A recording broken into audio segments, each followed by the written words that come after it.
Cue the drama. Lights, camera. Theater Talk.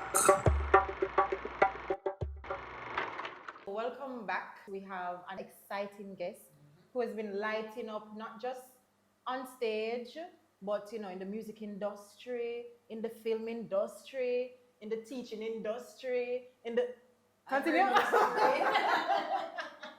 Every single industry you can think of. And of course, we have with us our good friend, Kenzik. Yeah. Welcome. Easy now.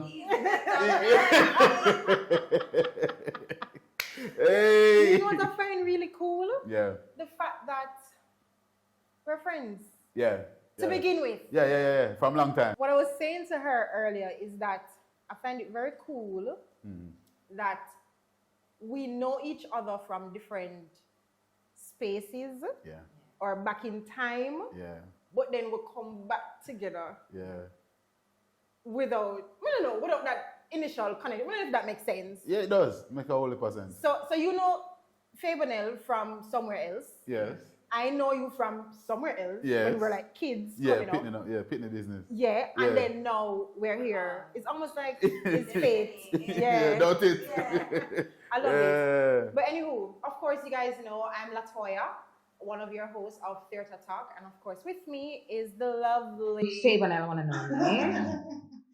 All right, so Kenzik, you've done so much, Yes, thank you.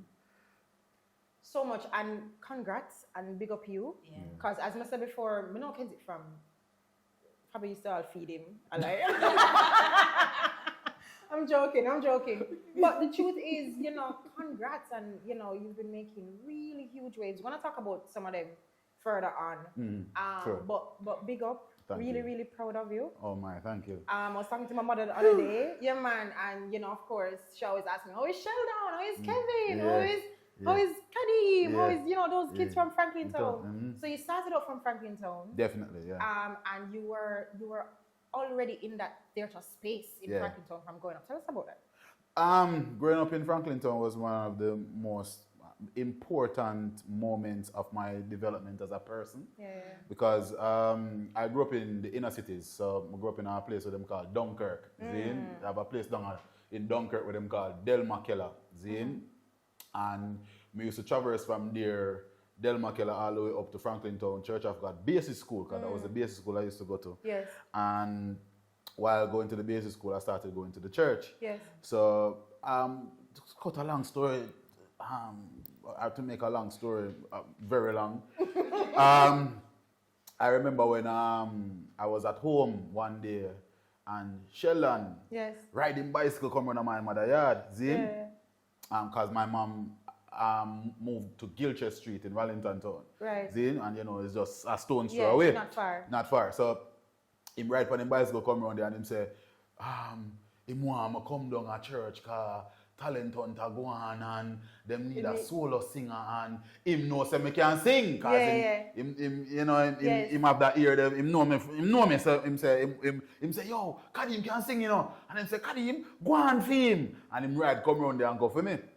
So Sheldon Shepherd from the Nomads me I talk about. For sure.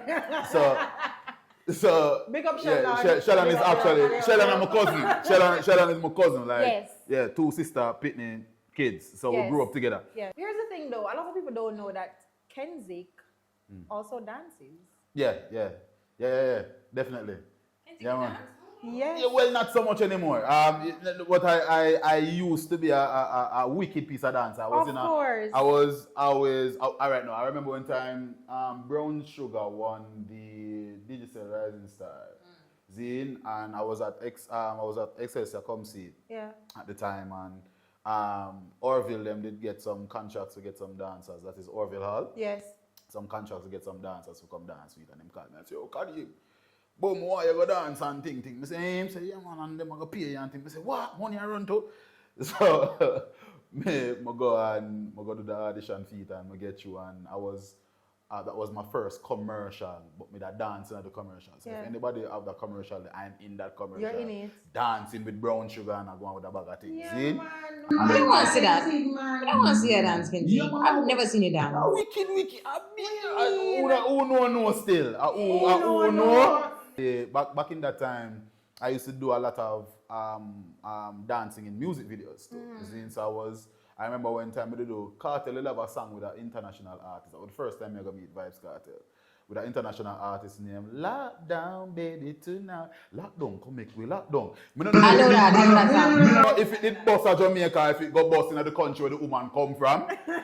But I remember that day them I go meet Vibes Cartel and them time, I talk about them days they are blacker cartel. You know? Yeah. See? Cartel with the moon line up.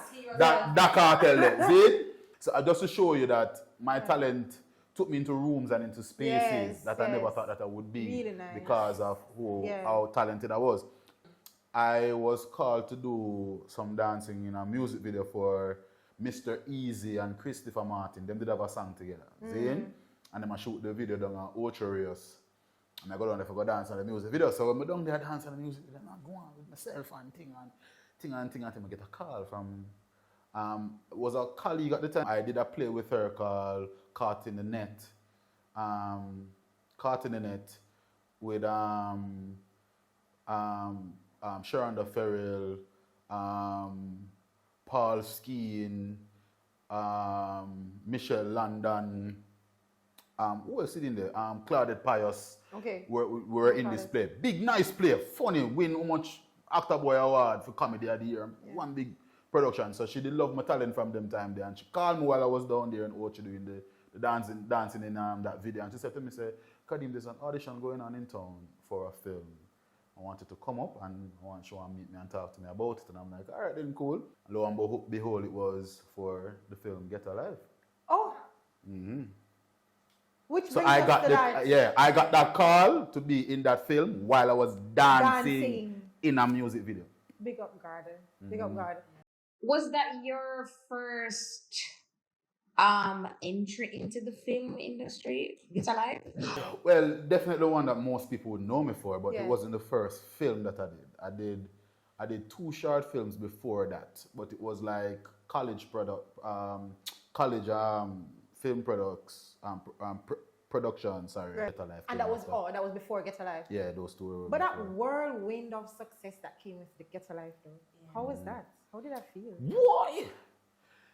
The words can't explain because in my mind I never knew that would ever happen for me.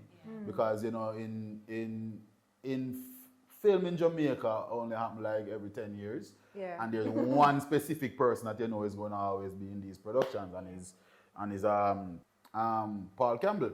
Yeah. He's definitely the man to look for. So you know, I was pretty taken aback by the opportunity to be on screen because in my mind I never thought that this would ever happen for me. And film in Jamaica is something that you just watch and see other people be a part of, but you never know it. Hard for you to be. Yeah, it never compute in my mind that this would ever happen for me. Yeah. So, and I remember now Sheldon did Better Must Come. Yes. And as a child in the household, watching him go on to do film, you know what I mean, and watch him do him thing, you know what I mean, I was just always a fan of what they were doing. Never ever thought that I would possibly get into that universe at any point in time. But when I got there was when I recognized that the process of creating film, how difficult it is. Because when I started doing Get Alive, when I auditioned for Get Alive, so I should tell you about the audition. So the audition, I went in and met the writer and director of the film, which is Chris Browning. Right? Chris Browning has done many other films, right? And he sat. I sat down in a chair and they gave me the sides to study. And Chris said, "Okay, you ready, Kadim?" And I'm like, "Yep." And he's like, "All right, go." And in this big old he has a red camera. It's a big camera. It's not a little camera I'm doing audition on. And he's very intimidating. He's this white guy that look like, you know, just look like a whole heap of money and a whole heap of accolades. You know what I mean? So I deliver the scene. And it was a scene where I had to cry. cry on cue and I cry on cue and Chris Brown say, all right, Kadeem. And him turn off the camera and him say, okay, so you're casted for my film. Yeah. I want you to take this script and I want you to read it. And any character that you think you want, take it. It's yours. See me, I look at it. The man tell me to pick the character I want. That is what him said to me. Yeah. That was a very humbling moment at the same time. That doesn't really happen in theatre life, in theatre world. Right. Yeah. And Chris Brown has always been the type of person to let me know how good I was. Nice. I remember the day of the premiere of the film, before he started his speech, the director come up now to give him speech. The Carib 5 full of people. See? And the Carib 5 full of people, and Chris Brown, the first thing out of mouth was, is Kadeem Wilson here? See? And everybody I look around if them see me, but me I want to corner. Because I don't want him call me up on the stage, because I'm nervous. So him say, if Kadeem Wilson here? Them say, nobody not answer. Him say, okay, well, I just hope he's here, because after this premiere, he won't be able to walk downtown. He said that. See? And it was when we watched the movie, I recognized what happened. You know what I mean? I had a standout performance in a way that, you know what I mean, it kind of resonated in the film and and to the audience. You did. That I saw what he saw, right? Yes. And I got why he said what he said in that moment. Yes. So, and I just touching because you spoke about, Get a Life and, working on the international scene somewhat. Can you compare, what is that like, doing film out here or theatre here in Jamaica versus working on the international scene? All right, now, so Jamaica is a very small pond, and diaspora film is between the community of persons that really know our culture and cares about our culture. When they step into an international space, they have other priorities.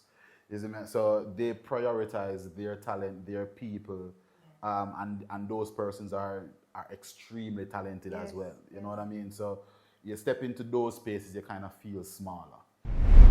All right, so we break this episode to big up our title sponsor, the Pantomime Company, which our new show is coming out on December 26th. Big Yard Vibes. So make sure you come out and check it out.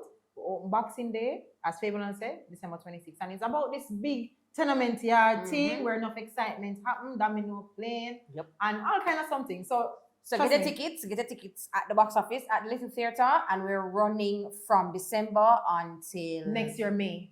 Correct, 2026. So, make us sooner than how it go. So, Kinsey, being Kadeem Wilson, I know you teach. What's that like balancing teaching, acting, music? That's a triple threat. What's it like balancing all of that? Rough. It's extremely difficult because the hardest part of teaching, because I love teaching, that's part of the reason why I do it. And then the interactions with the students is another thing that make you love it even more. Yeah. However, the difficult part is the administrational stuff that you have to do. Of course. So lesson plan. Lesson planning is one. You know what I mean? There is your action plan, your assessment plans, right? You have team teaching that you have to also do. You have there is you need to do action research. Action research. You have oh my God, I'm so sorry. I see Tanya Stevens and I see Odessa. Oh my God, bless them. Oh yeah. So sorry. But so so that part of it was a bit difficult. I'm so sorry, I'm so sorry. But that part of it is what is most difficult about it, because you have to do all of those other planning. So why you feel like you need to do other things with acting? Is it that acting is not profitable? Let's talk about that. All right.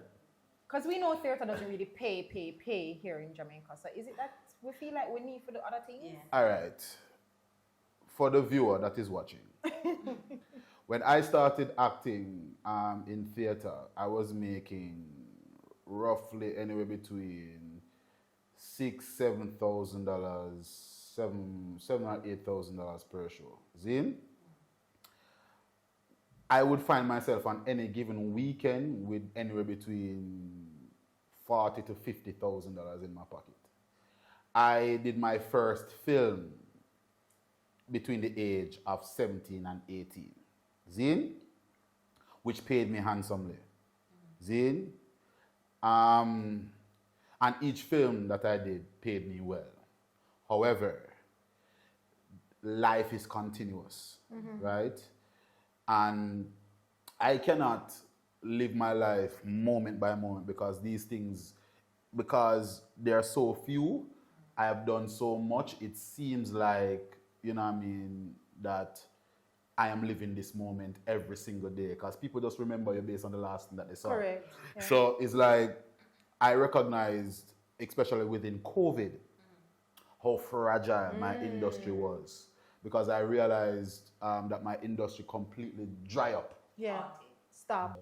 There's just so many things that I could be doing outside of theater that can allow me to earn because I have data, I have bills, I have all of these. I have people that are looking for me to be accountable.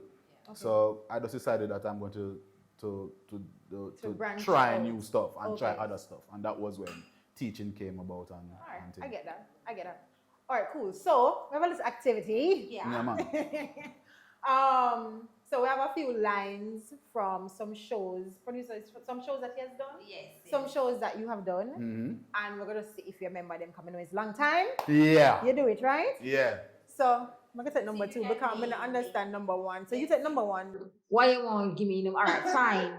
So which production was this line from, right? I'm a fisherman boss. Fisherman no swim. Fisherman boss. Hold on, this sound like a Panther script. This sound like this would be Pirate Jack when I played Rusty. Yeah. Karim, how I'm long a ago was that? fisherman boss. Fisherman no swim. Yeah. How long ago was that? Years, long time. You know, say we don't remember lines that we do last year. Promise. Listen, as there's a God. Yeah, remember the character. You turn philosopher, you know he? Sprinter. When I saw my dad at the, is in the scene when I was talking to my dad, you know what I mean, and I had my son. It was that scene. Say, probably never do it like we do it in the show. You remember? Can you replicate? I think it was no. You turn philosopher, you know he? You turn philosopher now. Yeah. Because daddy said something to me that annoy me. You know what I mean? I mean, I say, you turn philosopher now. All of a sudden, All of a sudden, no. You know what I mean? And I think my next line was, "Me bring rum." I think was that was my next line because... Good memory, man. Look here. Yeah. I don't know how you do it. Yeah, I think that was my next line. Okay. All right, so the other one. Yo, come here, man.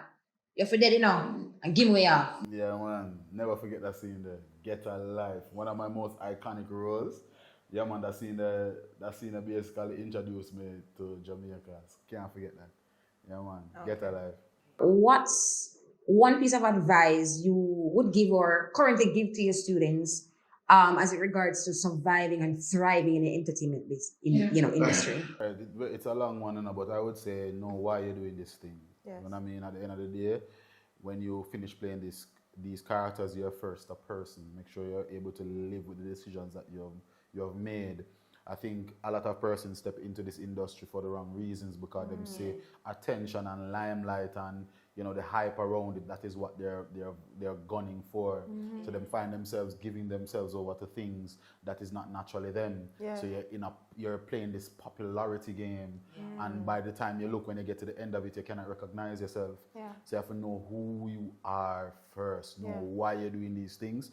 You be true to yourself. And this industry is full of very predatorial people. Yes. You know what I mean? All the diddlers and all of these people. You have to be very careful of the persons that you interact with, because those persons are not necessarily there looking out for your best interest. There are a lot of exploiters in this industry. Yes.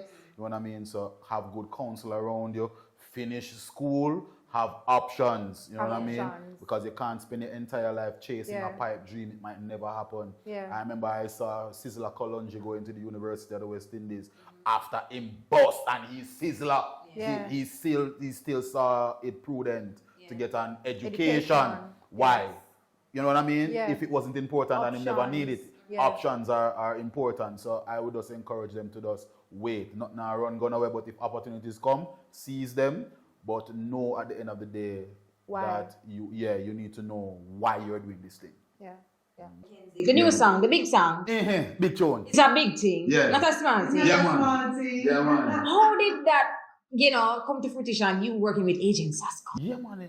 Agent Sasko has been somebody that has been watching me for a long time. I didn't even know. That's big though, Ken. Yeah, he watched me for a long time, and I remember when I did a song named Lionheart, I performed. That's my favorite song, by the way. Cool man, mine too. So I performed at one show, and he was there, and he called me after the show, and I go meet him, and him say, "Yo, you record a song there yet?" And I said, "No," and him say, "Yo, sing that on bus," and I did, and him end up love the recording to the point where it inspired him to do another song, which was called Winning Right Now, which was the biggest song of his entire career. I remember sitting down with him, and he was explaining to me that him did do a song that he thought was a major tune, and him spend thousands of dollars on it, hundreds of thousands of dollars on it, and it never turned out to be anything, and then him do Winning Right Now, and him just get a twin bridging them to go up on a beach, go sing the song, and it became the biggest, most rewarding song of his entire existence. And him say it's because of your tune Lionheart why that song became something. And then my producer went up by his house because I recorded Top Ranking with Addy Tracks based on a story that an experience that I had with another theatre colleague, David Crossgill, big bongo. Yes. David Crossgill, I call him Top Ranking. Top Ranking, yeah. So we were out, and police are stopped every minute, and I record a song there because of the experience that I had with the police on that day. And he went up, the producer went up by agency yard because them close to as well. And him say, some artist Kenzik, have a song with him. What do you think about it? And him play it. And I just thought that based on his reaction, that was agent's way of giving me his nod of approval to say, you are talented. I love this song. I'm going to collab with you because it's not a man who collab with anybody. Yeah. You know what I mean? So to do that, I just realized in that moment that he was saying to me, yeah, youth. You're ready. You have it. Let's go. Yes. And yeah, man, I didn't even know that song was coming until my day and him called me and say, Kadim, are you standing or sitting? And I said, I'm standing. He said, sit down. And him play it and me hear, mad something. And I say, okay. I change. I worry for emotions I go through. I change different color. Pink, yellow, blue. Oh, God. I couldn't believe what was happening. Yeah. Yeah, man. Yeah, man. I'm just grateful and really happy. Yeah, give me a piece though, Kenzie. Yeah, man. Yeah. And me say, easy not a pranking. Say go easy now. Say go easy now. Then me say, easy not a pranking. Say go easy now. Big tune a squeezing. Then me say, easy not a pranking. Say, Lego, easy not a pranking. Say, Lego, easy not a pranking. Say go easy now. Say go easy now. Then what is the deal, Mr. Officer? Not even a good evening. Pon your face it reveals size of my car wheel. Rasta no in a front seat, you know. Yeah. Thank you so much. Yeah, them have to go pay. Yeah, man. Thank you so much, Karim. G's and peace. Cool, man. Yeah, man. Anytime. Proud of you, big up. Love anytime. you, appreciate you. Cool, man. They saw me a change color now. I don't know if you take compliments well, you know, man. You know, thank you so much, guys. We appreciate it. We appreciate it. So, guys, that is it.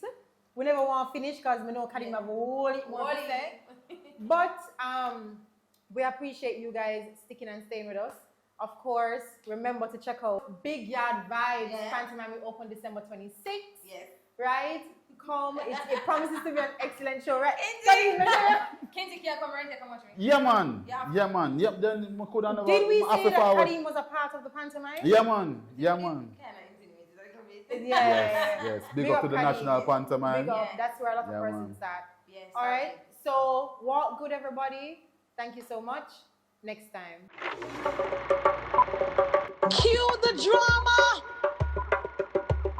Lights, camera.